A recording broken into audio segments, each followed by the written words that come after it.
बिस्मिल्लाहिर्रहमानिर्रहीम। अस्सलाम वालेकुम। मेरा नाम है जावेद, हाजिर हूँ आज एक नई रेसिपी के साथ। आज की जो रेसिपी है वो है बीफ वाइट कढ़ाई। ये मैं मुजहद की फरमाइश पे बना रहा हूँ इस स्पेशल के लिए, और बहुत ही मज़े की और बनाना भी बहुत आसान है। तो मैं आपको अभी किचन में ले जाता हूँ और बताता हूँ मुझे बीफ वाइट कढ़ाई के लिए किन चीज़ों की ज़रूरत है। तो मुझे बीफ कढ़ाई के लिए मुझे जो चाहिए, मेरे पास है 1.5 kg बीफ। इसको मैंने अच्छी तरह वॉश कर लिया है। और मेरे पास है तकरीबन 1.5 कप मेरे पास है योगर्ट। आधा कप मेरे पास है प्योर घी। 4 से 5 हरी मिर्चें और हरा धनिया कटा हुआ। थोड़ी सी अदरक लंबी कटी हुई। 2 टेबलस्पून मेरे पास है अदरक लहसुन का पेस्ट।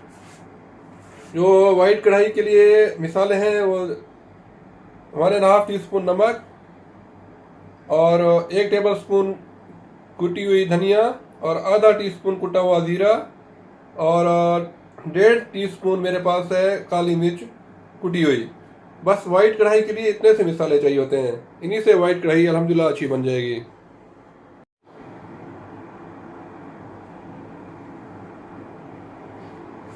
इसके अलावा मेरे पास है 3 अदद प्याज कटे हुए। 1 किलो में आप 2 डालें, मैं 1.5 किलो है तो 3 प्याज लूँगा। तो मैंने पतीले के अंदर 2 कप पानी, गोश्त और 1.5 कप दही और 3 अदद प्याज, 2 टेबलस्पून अदरक लहसुन,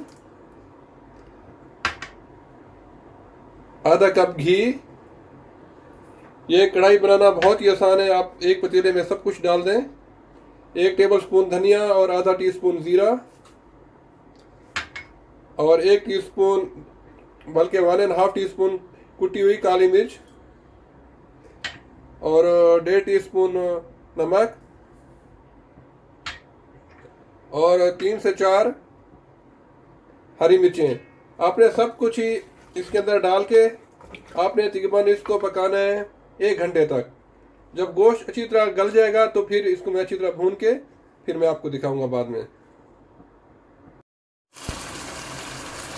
अल्हम्दुलिल्लाह कढ़ाई बिल्कुल रेडी हो गई है, बिल्कुल ऑयल सेपरेट हो गया और गोश्त बहुत अच्छा गल गया है।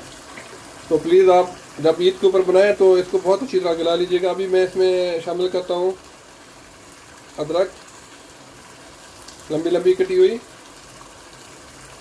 धनिया कटा हुआ और 4 से 5 हरी मिर्ची। आप अदरक लहसुन का अच्छा इस्तेमाल कीजिएगा। अगर कुर्बानी के गोश्त से बना रहे हैं तो बीफ में इंशाल्लाह स्मेल भी नहीं आएगी।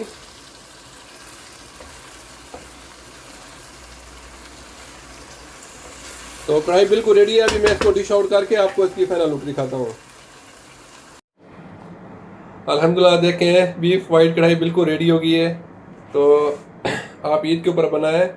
मुजहद आपने मेरे फरमाइश की थी, आप बनाना ईद के दिन।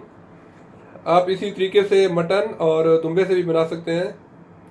तो अफनान भाई ने मुझे सवाल से बोला दुम्बे कढ़ाई के लिए, तो मैं उनसे कहना चाहता हूँ सेम इसी तरीके से आप दुम्बा कढ़ाई बनाएं और एंजॉय करें ईद के ऊपर। खुद भी खाएं और अपने दोस्तों को भी खिलाएं। तो मैं इसको सर्व करूँगा। मेरे पास है चपाती, सलाद बनाया हुआ है मैंने और कढ़ाई है मेरे पास। तो ये बहुत ही सिंपल और बहुत ही मज़े की है। इंशाल्लाह आप ईद के ऊपर बनाएं और एंजॉय करें। उम्मीद है आज की रेसिपी आपको पसंद आई होगी। अगर पसंद आई है तो प्लीज़ मेरे चैनल को सब्सक्राइब कर लें, लाइक करें, शेयर कर दें। तो इंशाल्लाह जल्द मिलता हूँ एक नई रेसिपी के साथ। तब तक के लिए खुदा हाफिज़ और ईद मुबारक।